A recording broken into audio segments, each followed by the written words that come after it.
Hello students, welcome to the mission NDA. तो कैसे हैं आप सब? जरूर आपने पिछला लेक्चर जो देखा होगा जिसमें कि मैटर का जो बारे में है हमने पढ़ा था। ठीक है, तो वो जो सेशन था बहुत ही अमेजिंग सेशन था। तो वैसे ही ये जो सेशन होने वाला है ये भी बहुत अमेजिंग होने वाला है। मैं आपको आज पढ़ाने वाला हूँ स्ट्रक्चर ऑफ एटम के बारे में। तो अगर आपकी जो सराउंडिंग होती है, आपने देखा होगा बच्चे की, यानी जो जितने भी सराउंडिंग में होते हैं वो सब जो है एटम से बनी हुई होती है।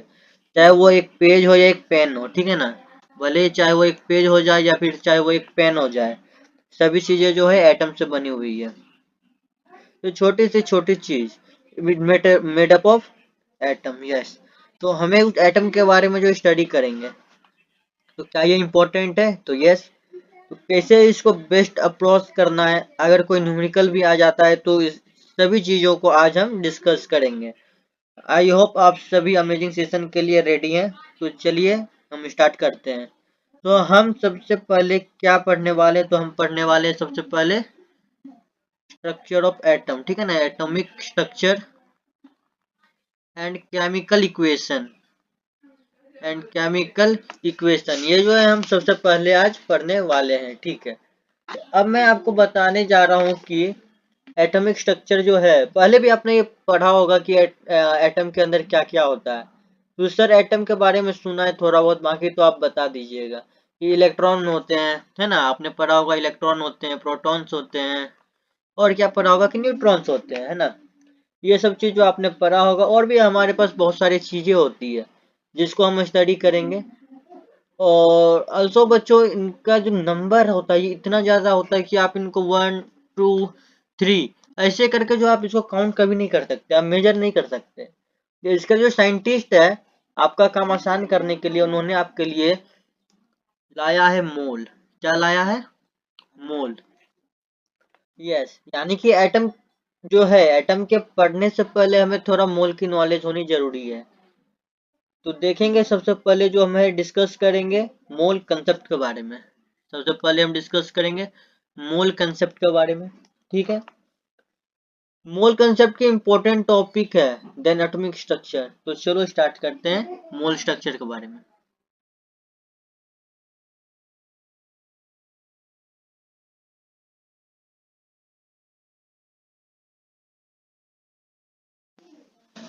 तो ठीक है, चलिए अब सबसे पहला जो पारी है हम देखेंगे मोल के बारे में, कि मोल क्या है नहीं है सब। ठीक है ना। तो सबसे पहले हम क्या देखेंगे, मोल के बारे में। मोल, तो जैसे कि हम जब बात करते हैं, जब दुकान आप जाइएगा, मार्केट जाइएगा, आपको अगर समझिए कि बनाना चाहिए, तो आप ये नहीं बोलते कि एक बनाना चाहिए मुझे या दो चाहिए, आप बोलते डजन, आधा डजन चाहिए, एक डजन चाहिए, 2 डजन। तो इसको जो है डजन में दिखाया जाता है।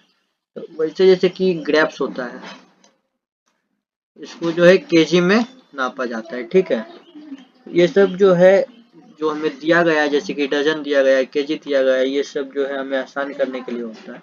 तो ऐसे ही हमारे पास जो है इनमें से जैसे इलेक्ट्रॉन होता है, प्रोटॉन होता है, हम ऐसे नहीं बोल सकते कि कितना कैलकुलेशन करेंगे या कितना इसका मेजर हो जाएगा। इसलिए जो है, जैसे कि डजन होता है तो सेम तरह से रेफरेंस दिया जाता है हमें मोल का। ठीक है, तो सेम तरह से रेफरेंस दिया गया हमें मोल के बारे में। तो मोल को रिप्रेजेंट कैसे किया जाता है? मोल जो है एन से रिप्रेजेंट होता है, और इसमें जो है Na आता है। Na जो है इसको 1 मोल होता है। Na मतलब होता है एवोगैड्रो नंबर। एवोगैड्रो नंबर, एक एवोगैड्रो नंबर कितना होता है? 6.022 इंटू 10⁻23 होता है।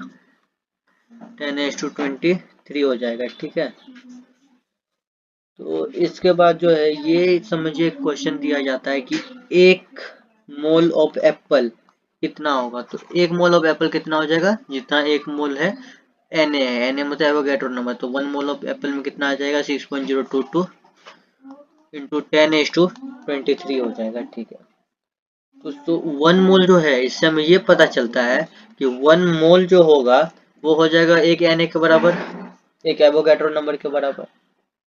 तो सेकेंडली जब देखिएगा, तो मोल जो है ये मास के टर्म में भी आता है। ठीक है ना। जब हम मोल को मास के टर्म में देखेंगे तो ये हो जाता है मोलार मास। क्या हो जाता है? Molar mass.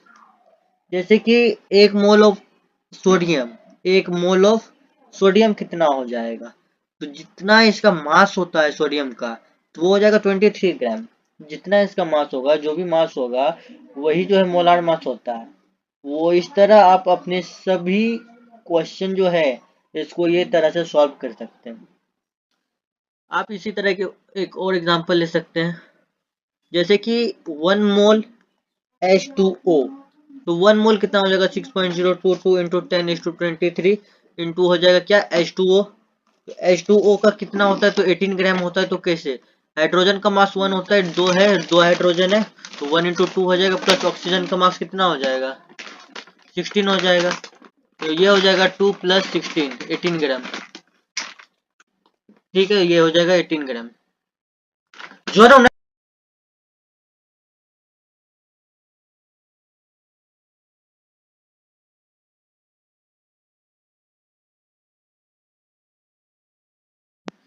तो ये समझ गए होंगे आप लोग। तो आप बताइए कि 23 ग्राम ऑफ Na में कितने मोल होंगे। ठीक है, क्वेश्चन आता है,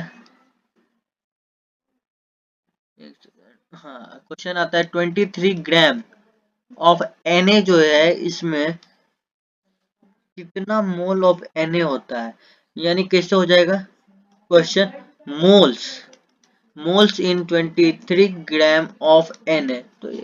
तो हम इसको क्या बोलेंगे, हम बोलेंगे जैसे कि आपके पास 24 बनाना है, आपको बोला गया कि कितना डजन होगा, तो आप इसको एक डजन मतलब 12 से डिवाइड करते हैं। ठीक है, तो जो नीचे आता है इसको हम बोलते हैं रेफरेंस, जो नीचे आता है ये होता है रेफरेंस, और जो ऊपर आता है ये होता है गिवन वॉल्यूम या गिवन वैल्यू, ये हो जाता है गिवन वैल्यू। ठीक है, तो इसको रेफरेंस के लिए सॉल्व हमने जैसे किया, तो यहाँ पे क्या हो जाएगा, n इक्वल टू 23/23 1 हो जाता है। तो इसको हमने कैसे किया, गिवन जो है हमें 23 दिया हुआ है और रेफरेंस इसका जो मास है वो, तो इसको जैसे कि अभी बोला गया है कि मोल्स इन 23 12.044 इंटू 10⁻24 एटम। तो इसको क्या करेंगे, मोल हो जाएगा n equal to 12.044 into 10⁻24 upon, एक मोल कितना होता है 6.022 इंटू 10⁻23 होता है। ये इससे कटेगा 2 आएगा, इससे कटेगा 10 आएगा, तो मल्टीप्लाई हो गया 20 मोल आ जाता है, 20 मोल्स ऑफ एटम आ जाता है। ठीक है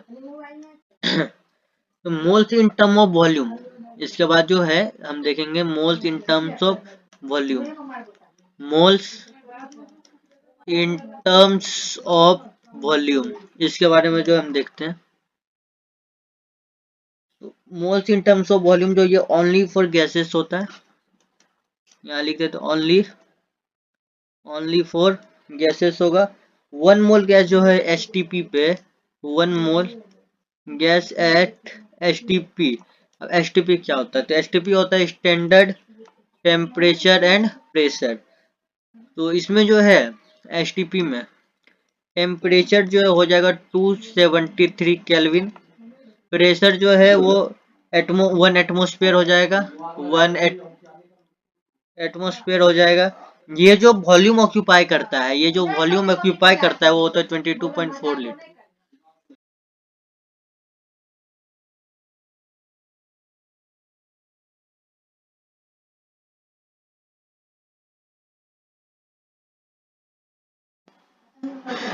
तो रेफरेंस वॉल्यूम जो है इसमें 22.4 लीटर हो जाता है। ठीक है ना, यहाँ पे जो रेफरेंस होता है वो होता है 22.4 लीटर आ गया। तो अगर कोई भी वॉल्यूम आ गया 22.4 लीटर से हम डिवाइड कर देंगे तो वॉल्यूम निकल सकता है ना। इसमें हम ये लिखेंगे n जो है, मोल जो है n equal to given volume जो होगा उसको हम डिवाइड कर देंगे 22.4 लीटर से। ठीक है ना, तो इससे जो है हमारा मोल निकल जाएगा। अब जो है इसका एक छोटा सा डायग्राम देखेंगे, कंसेप्चुअल डायग्राम, जिससे कि हम इसका सारे फॉर्मूलाज जो है जितना हमने पढ़ा है वो याद कर सके। तो हम इसको ऐसे बना सकते हैं मोल। तो फर्स्टली जो है हम देखेंगे मोल के बारे में, हमने जो पढ़ा है वो था given number upon Avogadro number, given number upon Avogadro number. ये जो है moles in terms of particle जब होता है, इन टर्म्स ऑफ पार्टिकल, तो इसको यूज करते हैं। इन टर्म्स ऑफ अगर मास हुआ, इन टर्म्स ऑफ मास हुआ तो हम बोलते हैं n equal to given mass upon molar mass. वही अगर जो moles in term of volume होता है, moles in terms of volume होता है, तो हम यूज करते हैं गिवन वॉल्यूम अपॉन 22.4 लीटर। अगर इतना हमको आता है तो हम मोल इजिली कैलकुलेट कर सकते हैं। इसको हम बोल सकते हैं कि मोल जो है, mole is a unit to represent the number of microparticles such as atom, molecules, ions and some atomic particles. 1 mole represent Avogadro number of any Avogadro number is a universal constant. तो next जो रहेगा इसमें हम मोल के ऊपर based question देखेंगे और इसके बाद जो है हम एटॉमिक स्ट्रक्चर खत्म करने की कोशिश करेंगे ना।